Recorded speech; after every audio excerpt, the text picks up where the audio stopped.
Welcome to பவன்யாஸ்கிச்சன். இன்றைக்கி நம்ம கிச்சனில் கிறிஸ்பியான டேஸ்டான ஸ்பைசியான ஒரு சைட் டிஷ் தான் கோவக்காய் வச்சு செய்ய போகிறோம். சாப்பிடாதவங்களும் கேட்டு வாங்கி சாப்பிடுவாங்க. அதுக்கு முன்னாடி ஃபர்ஸ்ட் டைம் பார்க்குறவங்க மறக்காமல் சப்ஸ்கிரைப் பண்ணிக்கோங்க. பக்கத்தில் இருக்கிற பெல் ஐக்கானையும் ப்ரெஸ் பண்ணிக்கோங்க. வீடியோவை ஃபுல்லாக பாருங்கள். வாங்க எப்படி செய்யணும்னு பார்க்கலாம். ஃபஸ்ட்டு நம்ம இந்த கோவக்காய் ஃப்ரைக்கு உண்டான மசாலாவை ரெடி பண்ண போகிறோம். அதுக்கு ஒரு கடாயில் ஹீட் பண்ணிவிட்டு ஒரு 3 டேபிள் ஸ்பூன் அளவு தேங்காயை நல்லா வறுத்துக்கலாம். இந்த தேங்காய் வறுக்கும்போது நீங்கள் ஒரு 1/4 டீஸ்பூன் எண்ணெய் கூட சேர்த்துட்டு வறுத்துக்கலாம். இது கூடவே நான் 2 காஞ்ச மிளகாய் வச்சு வறுத்துக்கிறேன். நீங்கள் காரத்துக்கு தேவையான அளவு வறுத்துக்கோங்க. இந்த தேங்காயும் வரமிளகாயும் காஞ்ச உடனே ஆற விட்டுட்டு மிக்ஸி ஜாருக்கு ட்ரான்ஸ்ஃபர் பண்ணிக்கலாம். இது கூடவே நான் பச்சையாக ஒரு 3 பல் பூண்டு எடுத்திருக்கேன். 2 டேபிள் ஸ்பூன் பொட்டுக்கடலை சேர்த்துட்டு அரைச்சி வச்சுக்கலாம். இப்போ அதே கடாயில் நம்ம எண்ணெய் விட்டுட்டு எண்ணெய் நல்லா காஞ்ச உடனே நம்ம இதில் 1/2 டேபிள் ஸ்பூன் கடுகு உளுத்தம்பருப்பு சேர்த்துக்கலாம். அது கூடவே ஒரு 1/2 டேபிள் ஸ்பூன் ஜீரகம் சேர்த்து நல்லா ஃப்ரை பண்ணிக்கலாம். கோவக்காய் நல்லா கிறிஸ்பியாக வறுக்கணும்.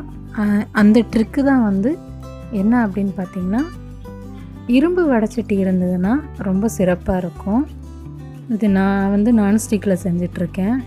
நீங்கள் இரும்பு வடைச்சட்டி எடுத்திங்கன்னா நல்லா மொறுமொறுன்னு ஸ்லைஸாக கட் பண்ணிங்கன்னா சூப்பராக வரும். பாருங்கள், இப்போ நம்ம அதை தாளிச்சாச்சு. இது கூடவே கருவேப்பிலை காஞ்ச மிளகாய் சேர்த்துக்கலாம். நம்ம ஏற்கனவே அந்த மசாலா பவுடரில் காரம் சேர்த்துருக்கோம். அதனால் மிளகாய் பார்த்து சேர்த்துக்கோங்க. கோவக்காய் நல்லா ரவுண்டாக தின் ஸ்லைஸாக கட் பண்ணி இது கூட நம்ம சேர்த்துக்கலாம். கோவக்காய் நல்லா ஃப்ரை பண்ணுங்கள். 2 நிமிஷம் ஃப்ரை பண்ணதுக்கப்புறம் கோவக்காய்க்கு தேவையான அளவு உப்பு சேர்த்துக்கலாம். உப்பு சேர்த்துட்டு நல்லா ஃப்ரை பண்ணிக்கோங்க. இது நல்லா கோல்டன் ப்ரௌனாக கிறிஸ்பியாக நல்லா வெந்து வரணும்.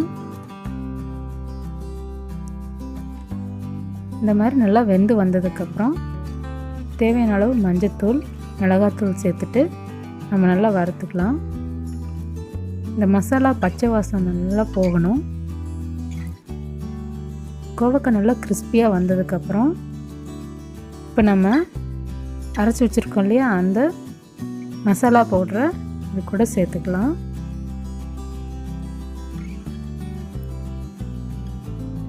சேர்த்துட்டு நல்லா மிக்ஸ் பண்ணி விட்டுருங்க. இது சேர்த்திட்டு ஒரு 2 நிமிஷம் போல் நல்லா ஃப்ரை பண்ணி விடுங்க. ரொம்ப நேரம் தீயில வச்சுருக்க தேவையில்லை. இது டேஸ்ட் அவ்வளோ சூப்பராக இருக்கும். நீங்களும் கண்டிப்பாக ட்ரை பண்ணி பார்த்துட்டு கமெண்ட் பண்ணுங்கள். சாம்பார் சாதம், தயிர் சாதம் எல்லாத்துக்குமே சூப்பராக இருக்கும். பாருங்கள், இப்போ கோவக்காய் ஃப்ரை ரெடி ஆகிடுச்சு. நல்லா கிறிஸ்பியாக ஒரு பவுலுக்கு ட்ரான்ஸ்ஃபர் பண்ணிடலாம். பார்க்குறக்கே அவ்வளோ அழகாக இருக்குது. மறக்காமல் ஃப்ரெண்ட்ஸ் கூட ஷேர் பண்ணுங்கள், லைக் பண்ணுங்கள். தேங்க்ஸ் ஃபார் வாட்சிங்.